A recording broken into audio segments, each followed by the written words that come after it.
MarTechTalk, the live webinar with no presentations, no PowerPoint, just talk. Hello, everyone. Good morning, good afternoon, good evening, wherever you are, whatever your time zone, welcome. This is MarTechTalk, and I am your host, Kevin Crane. Welcome to the show. We are here today to talk about maximizing the ROI of personalized content. Now, we all know personalized content is powerful.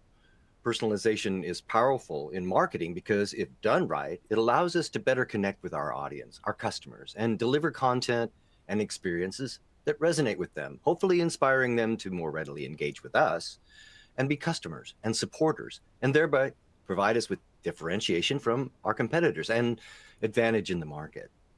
Personalized digital content is highly effective because, well, if it speaks to me as a customer, maybe something related to do with the fact that I happen to love guitars, or I support environmental causes, or simply that I've been a customer in the past, I'm more likely to interact with it and engage with you.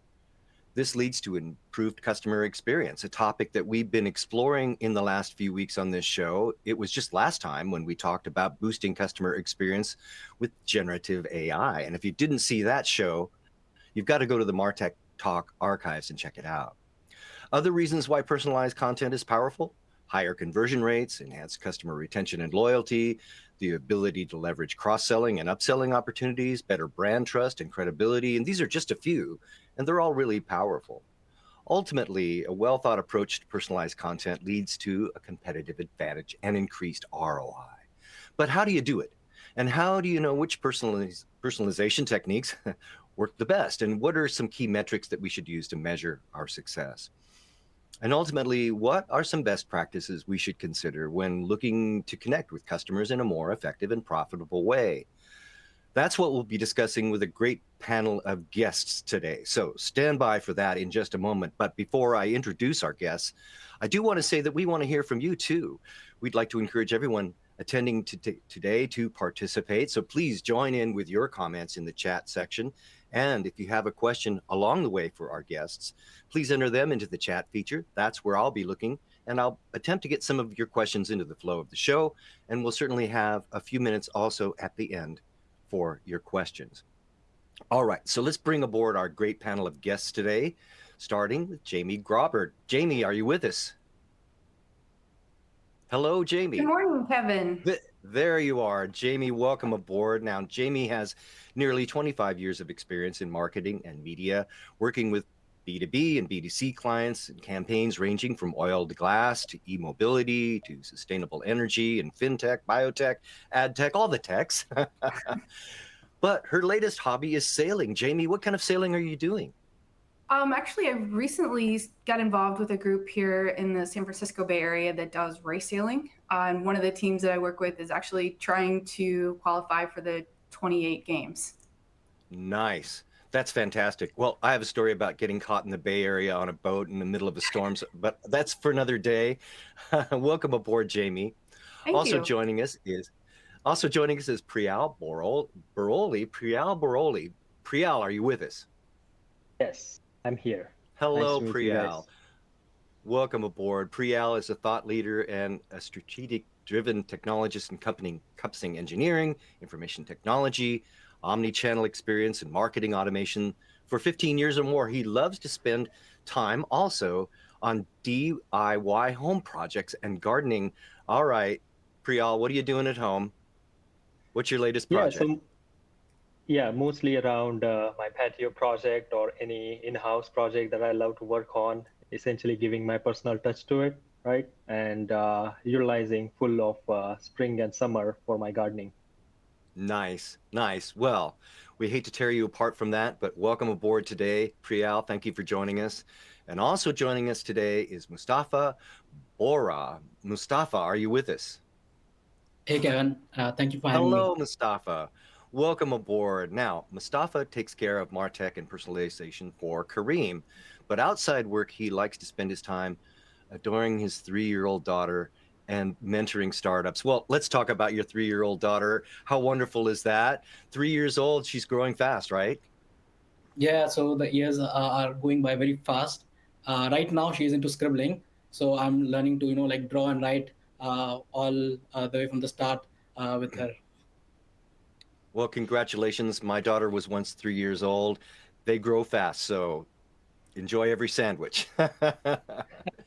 All right, everyone. Thank you so much for joining us today. Let's jump into it today. I'd like to start our discussion by pointing our direction to an article published recently by Biz China that talks about how YouTube has unveiled a brand new addition to the Creators Channel home tabs called the For You section that aims to enhance engagement and help viewers discover content by offering personalized video recommendations based upon their watch history.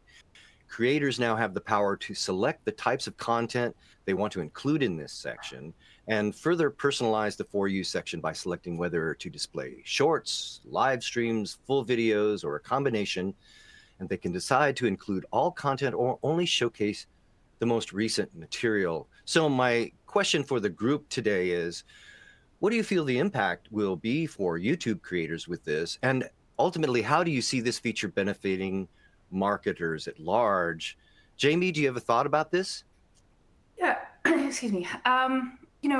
YouTube has seen a little bit of a decline thanks to TikTok and some Instagram Reels, just because people like those shorter bursts of content and things. So I think the ability to personalize it, but also having that capability to determine how much of the length of the video that is and be able to better target. I think you'll see engagement and you'll see Google user numbers increase. And as far as how that impacts marketers, I think you might see a few more dollars tend to trend back that way once everyone sees how effective it is. Well, video is king, and YouTube is, well, arguably still the king. So I can see how this may be an advantage. Priyal, what are your thoughts about this? Will you be using this feature in the creator channel of YouTube? Personally, I mean, a little bit towards the professionalism, but in my personal, I foresee to use it in, a larger piece of my entrepreneurship.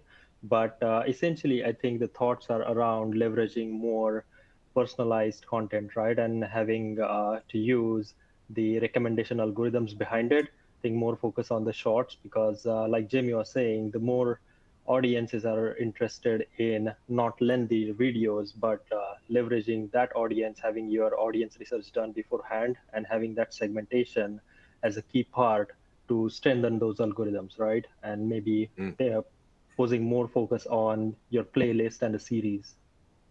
All right, very good. And Mustafa, what are your thoughts about this article about YouTube?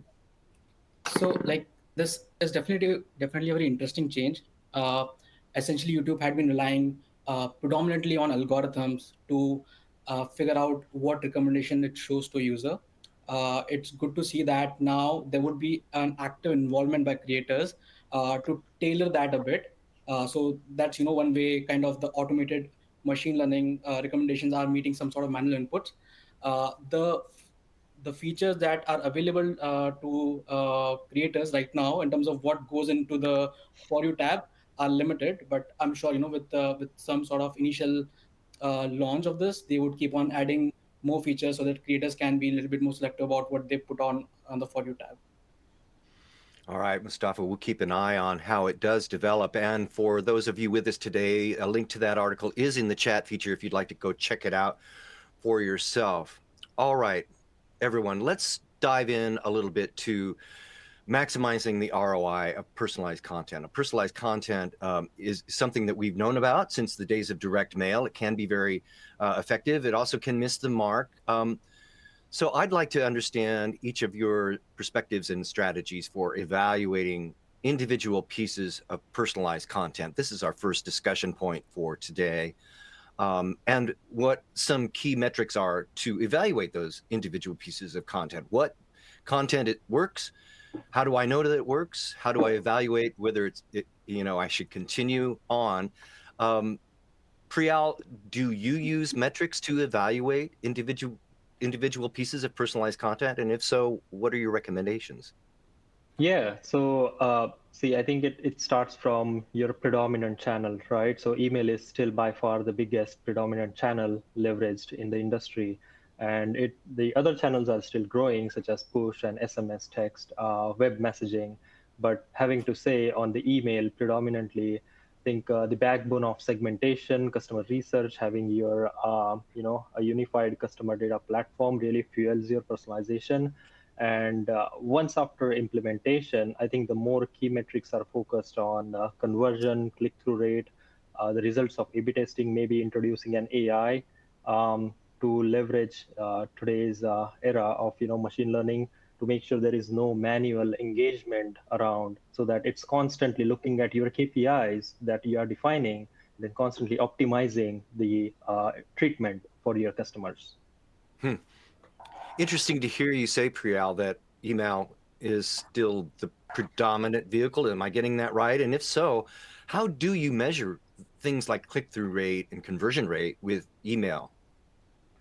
Yeah, so I think there are tools that are different companies use, right? There is Salesforce, there are Adobe, there is Pardot. So they all provide individual sort of reporting on click-through rate, your custom conversion metrics, engagement metrics, and that is also applicable to any sorts of content personalization test you are performing in your campaigns, right? So different tools present different sort of reporting around it, and a lot of it also can be extracted, and it enables us to create a custom reporting around it, basically. All right, very good. Mustafa, look, if you can't measure it, you can't manage it. What are your key metrics when it comes to personalized content? So I look at it like as a cohort of two different cohorts of metrics. The first one is with the personalization, how is the engagement with the specific content piece changing? So what I mean by here is that if, let's say, the content is a video, then what's the click-through rate? What is the completion rate? Or how much average duration the customers are watching the video for? So that just gives us how the engagement with the content is going. And then, for different content and different platforms, there can be different metric on this aspect. The second broader aspect would be how it is helping you in moving your business metric, because at the end there will be some business targets which might be monthly active users, revenue, retention rate, ARPU, CAC. So like any personalized content that we kind of put out to customers as part of the experiment, you kind of also see not just how the engagement with the content is changing, but also how it is helping us drive some of the key business metric that we might have, and which might again be different for different businesses. So yeah, that's basically like how I kind of look at ROI or impact calculation for personalized content. Now, Mustafa, if it's a video that we're talking about, how do you measure those metrics against that video? Say you're issuing videos on YouTube, for example. Are there ways to measure that? Are there applications, or is it a manual process? Tell me a little bit more. First is that how we mathematically kind of measure it, and second is what are the tools we can deploy for that. So usually what we'll do is that, let's say if you kind of come up with maybe a major video content on your platform, what you would do as a sort of experiment is maybe expose a certain percentage of users to that kind of content piece and not expose the others. And that way you can see that by adding that content pieces and personalizing it maybe for a specific user on where they see it or what time they see it, what is the difference these two cohorts are having in terms of the final business impact. And then again, we can look at the individual content engagement metric for users who are basically engaging with that content. In terms of the tools that we can use for it, so first you can always use your in-house setup where you would, if you have an app, definitely be getting a stream of who is watching it, what is the impact on those users. If you want to kind of simplify that process further, there are some sort of CRM tools or product personalization tools which are available, where you can also leverage them to set up the experimentation so that you do not need to kind of worry about a lot of heavy lifting to calculate these metrics. All right, very good. Now, Jamie, your take on this. Now, if I'm a marketing director, I've got to evaluate my content, my personalized content, and it may be over a continuum, a top of funnel, mid funnel, down the continuum. What's your process, or what are your recommendations for evaluating individual pieces of content along this continuum, and some of the key metrics, and how do we measure those? Well, my answer is always going to be, it depends. because a lot of times it depends on the campaign. It depends on if it's B2B or B2C. It depends on a lot of different factors. But I think there are some things that are, no matter who you're marketing to, that are very, very similar. For example, if you're going to set up, an email campaign or an email piece of this, you have to make sure that your subject line is right. You have to make sure that you have the right name in there. A lot of it is just getting the basics right before you can even measure.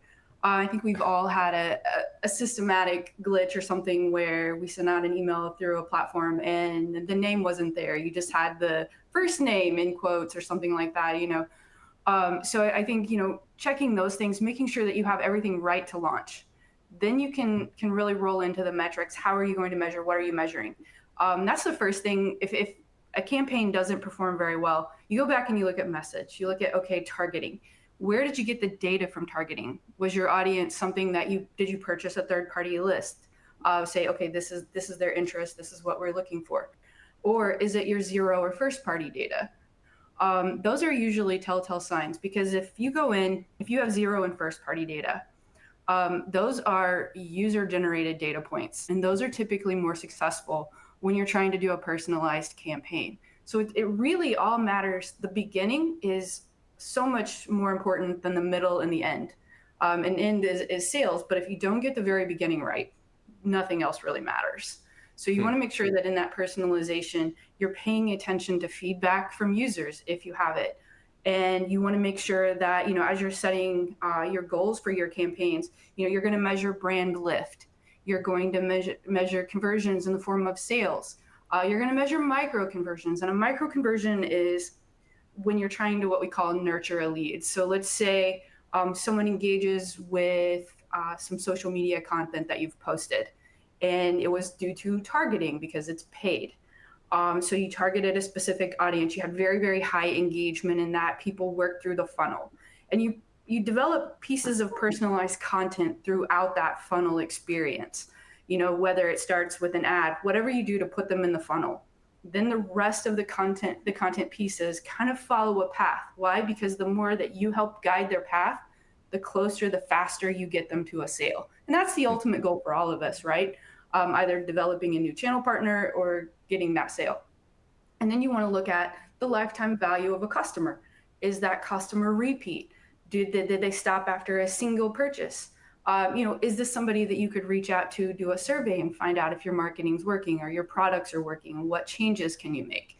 You want to develop a relationship. And at the end of the day, what we really have to remember is we're humans marketing to humans, and we have to make sure that message is right. If you can humanize a message, AI, whatever other tools that you use don't really matter, as long as you keep the fact in mind that, hey, I'm marketing to a human. I'm a human marketing to a human.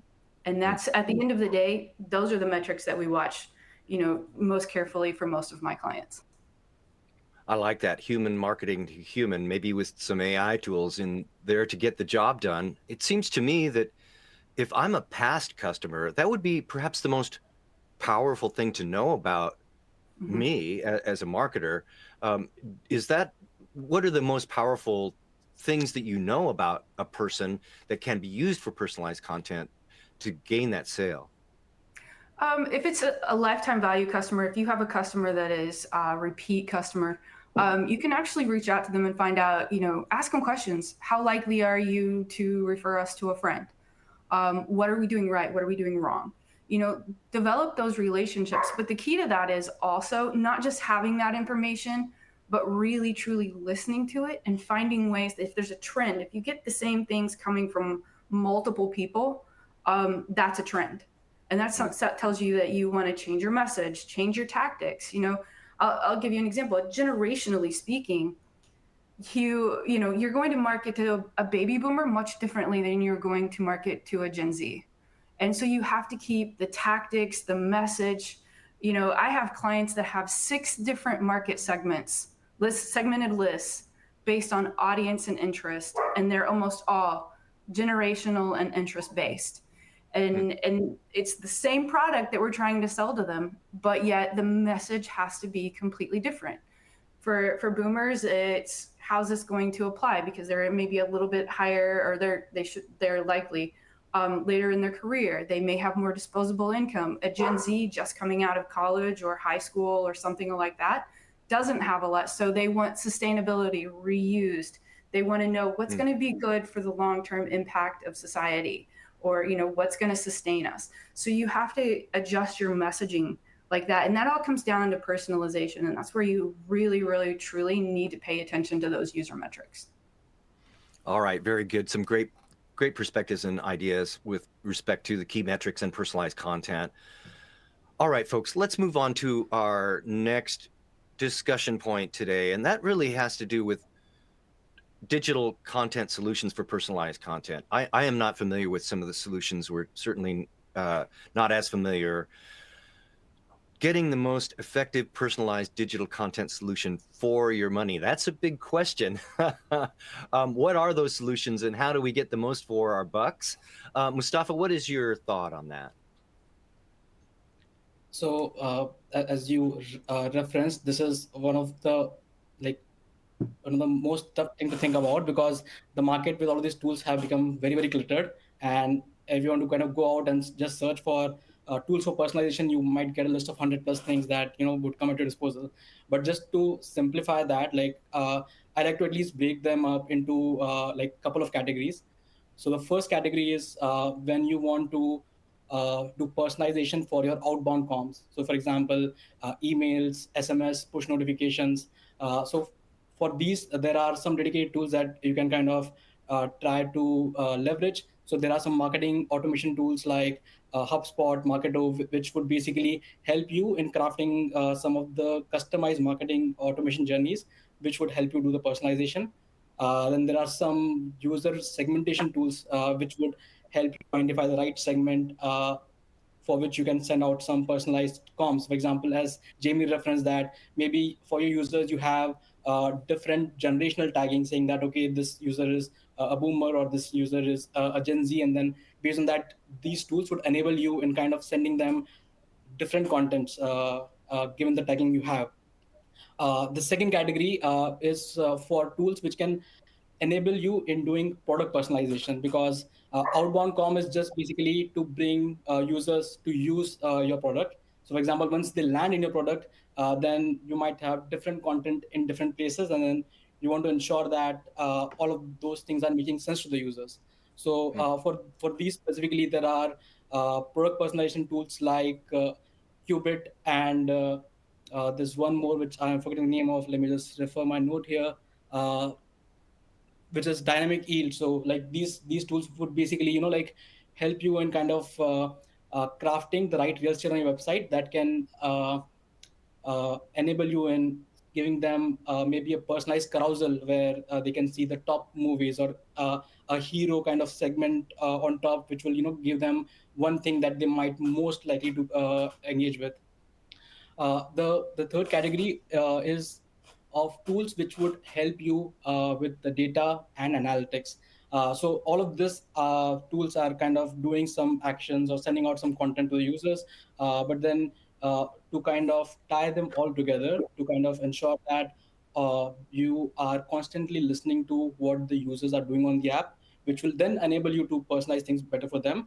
And once you do those personalization, how are the users responding to them? So all of this is something these data and analytics tool can support you with. So this contains like of CDP tools like Telium, which would basically act as one kind of place to manage all of your data. And then this also has tools like Amplitude and Mixpanel, where you can create a lot of custom and sophisticated analytics in terms of cohort level view of retention or ARPU and all of those things. And I'll just like to end all these categories with one important category, which is like if you think of the top personalized experiences on products, you'll think of maybe YouTube recommendation or Spotify weekly playlist or Amazon recommendations. And mostly now none of these companies might be using most of these tools because they kind of do all of this in-house. So one of the important thing to know is that those tools might help us enable a lot of things, but they might not be able to do everything for us. There would always be something which is very specific which is very customized to your business, where you might need to develop an in-house solution.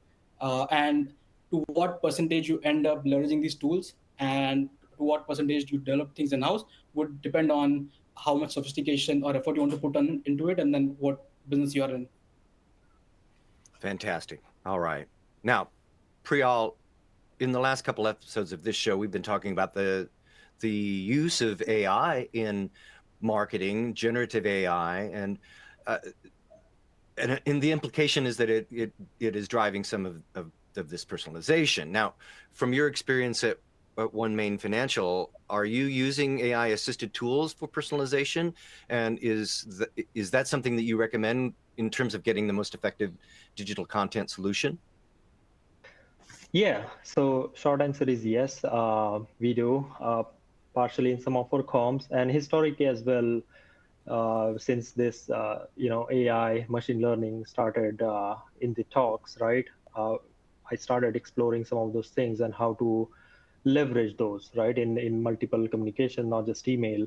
And I think one of the key point that AI and machine learning needs to be looked at, it's not going to give anybody value right out of the box, right? It's not like you put in place and tomorrow it will start working for somebody. Those things gotta train, and there are data systems behind it, such as CDP or any in-house created customer data product that fuels it, and then it continuously learn on top of it, right? So it will be quite a while before it starts adding value to your statement of maximizing the ROI out of the personalized content, right? So there are out there few predominant services. A lot of them are like plug and play mostly, and majority of the companies which are big enough to manage this on their own, like Amazon, Google, they build it in their in-house, right? So it really situational when it comes to the utilization of tools and stack. There are plenty of things at your disposal, but again, when I say it's situational, it's like it depends on your budget. What are your top priorities for upcoming quarter, next year, maybe a 5-year journey, right? And what is the right stack that requires that budget, right? It kind of requires a leader to lay out that multi-year strategy and how I'm going to invest this money. What are my goals? What are the company specific achievements that will be dealt with when we are investing into these tools? So looking at that, the really critical component in marketing is there is always great competitiveness. So speed to market is a key. So when I say that, I think for companies that are not software engineering focused, their best bet would be leveraging third-party services, more of like plug and play. And that brings you a lot of capabilities behind AI that you mentioned about, right? So it brings you image personalization, social media, that's challenge gets tackled there. Your email, your images within the email, they are pretty much reactive. Again, your SMS subject lines and what are you really reaching out from text perspective as well. So essentially, when I look at a personalization for a customer journey, ultimately it has to be a omni-channel experience for a certain level of organization, right? Not every organization probably requires omni-channel, but the big companies and who are in the financial markets and retail, they definitely are predominantly going towards omni-channel. All right, thank you. Now, Jamie, when it comes to getting the most effective personalized digital content solution for our money, one thing that we haven't talked about are some of the constraints and regulations that we must adhere to. When we talked earlier, you were concerned or definitely focused on these stricter rules like GDPR and others. How does that and should that affect my evaluation of content solutions? That's actually a great question, Kevin. So, yes, we are seeing more and more privacy laws. We're seeing more platforms that don't allow tracking, or for example, you can no longer use cookies with Google. So, we're seeing more and more of that because the fines are hefty.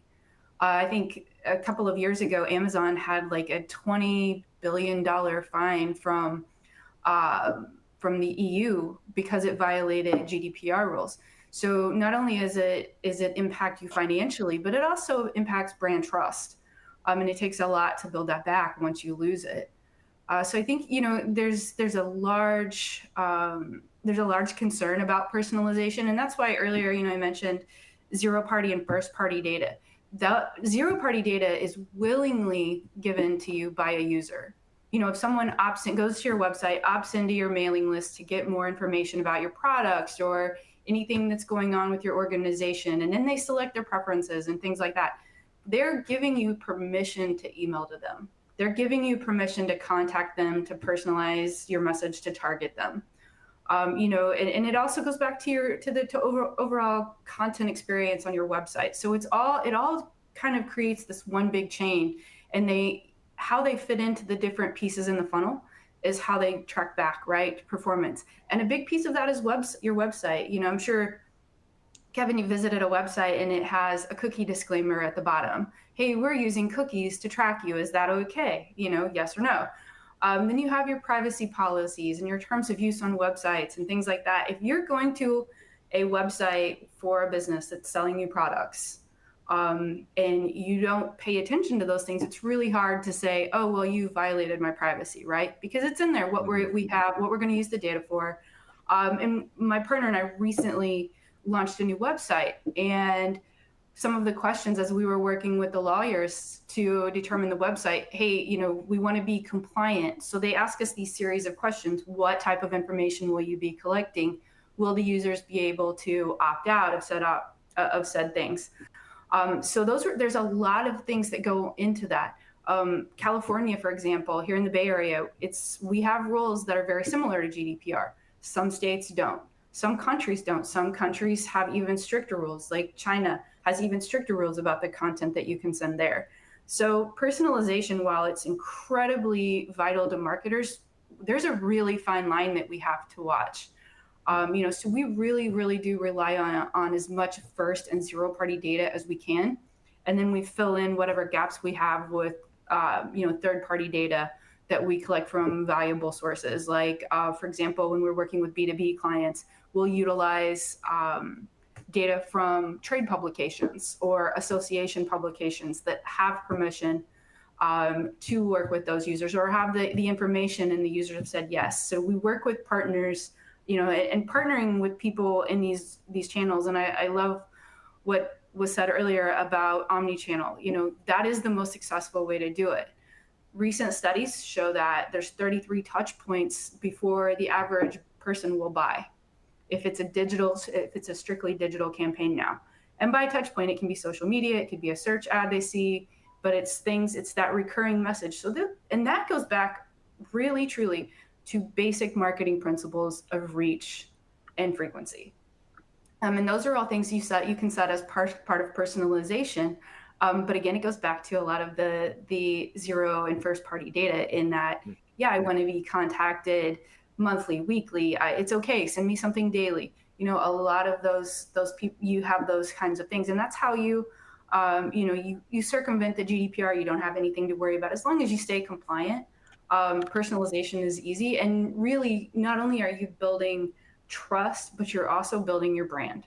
You're saying, hey, I really trust these guys to have my data. I don't have a problem putting my credit card number in to purchase something from them.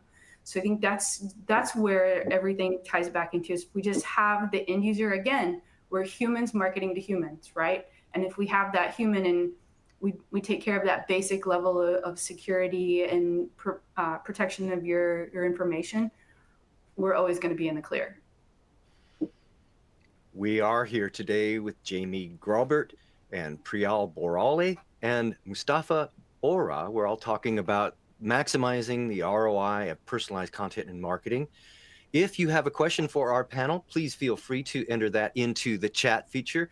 We will be having a few moments here in just a few minutes for your questions. So please take advantage of this great panel of experts. We have them available to us. So let's pick their brains a little bit. But now, folks, let's get to our last discussion point today, and that is finding the right balance between MarTech and humans for personalized digital content creation. As Jamie just said, we're humans marketing to humans. Priyal, how do you balance this need between humans and machines, if you will, in your efforts and the need for humans marketing to humans? Yeah, I think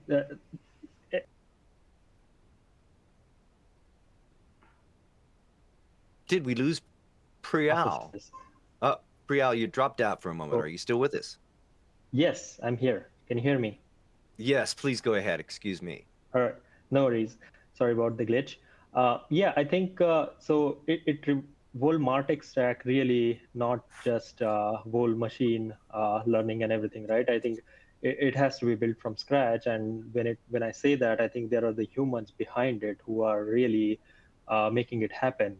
So while the process will be kind of at some point pretty much automated, right? But there is a continued evaluation and analytics that has to be reviewed, right? And I think one of the key points, your previous question about data and privacy, right? That's very critical in terms of when it comes to marketing and servicing communication. There is a fine line between both of those.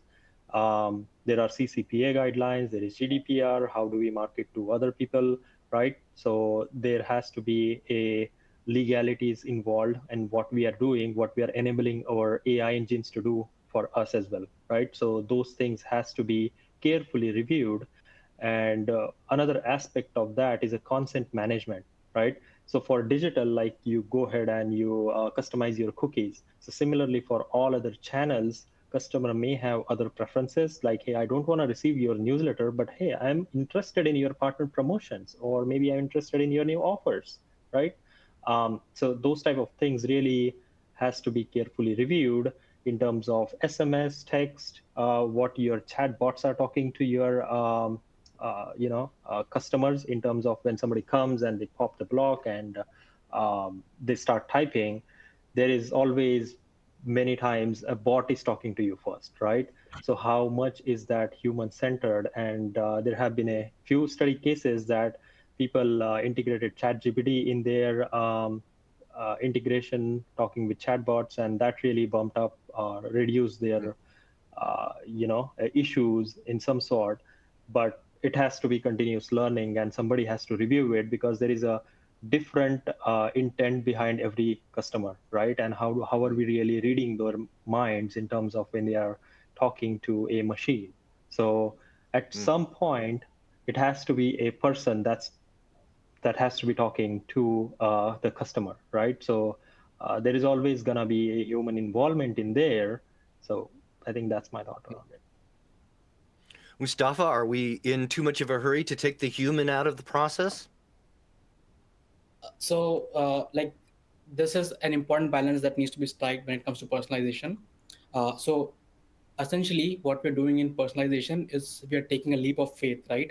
Where we have written down some line of code or create a system, and we are trying to kind of give them ownership of talking to our customers. And um, it is very tricky if we give them 100% kind of ownership of doing that. I'll quote a personal example. So I was involved in a project where we were creating a movie recommendation engine for one of the Indian video streaming apps. And when we create a first version of it and launch to the customers, we were quite happy because it was giving good results, right? We were trying to improve number of video views in the segment that was being targeted with this experiment. But what we found out very soon is that it was promoting a lot of clickbaity content, which was not in line with the brand image. And we had to, like immediately kind of go back to the drawing board and figure out how to handle those situations. So had there been not this manual oversight on how the personalized content is not just impacting the overall business results, they might be positive, but how it's also impacting the customer experience. So if we don't do that, it might kind of lead us into a direction which we might not want to go into. And a lot of other kind of considerations that we need to keep in here, right? Because let's say if we start personalizing content at scale, it can also lead to a lot of discriminatory bias, or kind of show content to segment of people which they might not find appealing or comfortable with. So there needs to be kind of oversight to ensure that that's not happening. There's a term called filter bubbles that can potentially get created by kind of 100% relying on personalization. What it essentially means is that you are just showing the same type of content to the users who's interested in specific things and watching those. This might create a lot of issues in terms of users' mental health. It might also kind of not be good for a platform because it's not promoting variety of content being consumed. So there needs to be a human which would bring in some sort of curation to this. So constant user feedback is quite important to ensure that we are in the right balance. Very good. And Jamie, I know we want to get to some questions from the audience, but briefly, how do you find the right balance between MarTech and humans for personalized digital content creation? Well, I think it goes back to what Mustafa and Prayal both said, being mindful of how we're using these tools and interacting with them. When too many people are using ChatGPT, Google Bard as just another extension of a search engine, which creates problems for the three of us, to be honest. So what we need to do is, when we engage with content, we need to be more mindful of giving that feedback to the tools, because that's going to help us in the long run have a better use of the tool. It's going to improve the tool for everybody, and it's going to make everything safer across the board. So I think that's really the big thing for me is, just being mindful of how we use it and giving feedback in the right places. But then before you send anything out, always have a set of human eyes on it before it goes out. Okay. All right, Jamie, Priyal, Mustafa, we do have a question coming in here from our audience, and I'll open it up to all of you if you have something to contribute. The question is, what tools are critical for translating data into effective personalization? Is there a favorite tool that you might recommend, anyone? I think there is no favorite, but I think in my history of working in finance retail, I think it really drives down to what use case you have. So some of them may overlap, and like predominantly people are trying to go omni-channel, like including web messaging and what they are trying to interact with customers from social media and everything, right? One or two really pops my mind are really the movable ink. There is one platform, and there is Phrasey as well. There are other who does a lot of like MailChimp, really evolved recently in recent few years for content personalization as well. Driving, it used to be just your email execution engine, but now it has evolved to a lot more like a CDP. So okay. Ultimately, what you use it's gonna be driven based off of your decision making on the strategies, right? And that's gonna be effectively fueled by your data platform. All right, very good. Well, everyone, we have reached the action item round of our program today. I'm wondering if each of you could provide us with just one quick action item that our listeners can take advantage of the advice and ideas today. Priyal, do you have an action item for us? In terms of personalized content or overall MarTech? Yeah, what's one action item you might recommend to our audience, just very briefly, for them to take action today? Yeah, I would really try to look out the current state of your organization, what type of marketing stack you have, and what are the usage of personalized content that they are doing, right? Even if it's like personal entrepreneur journey or a company they are working with, I think it's really good to evaluate where we are right now, and then strategize what we need, and then figure out the action plan later. Okay. All right. Mustafa, do you have an action item for us? Yes. So in very short, start small. Personalization is not a once and a done thing. It would be, like a long journey with multiple milestones, multiple experimentations. So just do not kind of think about like the whole castle before you start building it. Put the first brick and then start from there, and that would, at least give the good direction. Nice, thank you. And Jamie, what is your action item for us today? Pay attention to feedback. See wherever you can get user feedback, whether it's a survey, whether you talk to your sales, look at your CRM, check with whoever's managing. If you have a chatbot, what questions are most common, and start producing content that fits that, and then promoting that content through the right channels. Just really pay attention to the trends and apply it.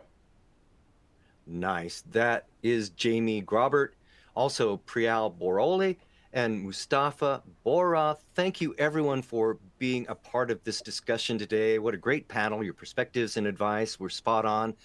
Thank you so much. I hope that we get a chance to talk again soon. And to everyone joining us today, thank you too. And join us next time on November 28th at 1600 GMT, when we will talk with another great panel of experts about maximizing revenue through smarter use of your customer data platform. Another great related discussion. So check that out. Meanwhile, if you'd like to find me, you can do so on LinkedIn. I'm happy to connect there. Check me out. I'm Kevin Crane. And check out my weekly audio podcast, Everyday MBA. But for now, that will do it for this episode of MarTechTalk. And until next time, I am Kevin Crane. Thank you so much for watching. Thanks, everyone. Thanks, Kevin. Thank you. Thank you, folks.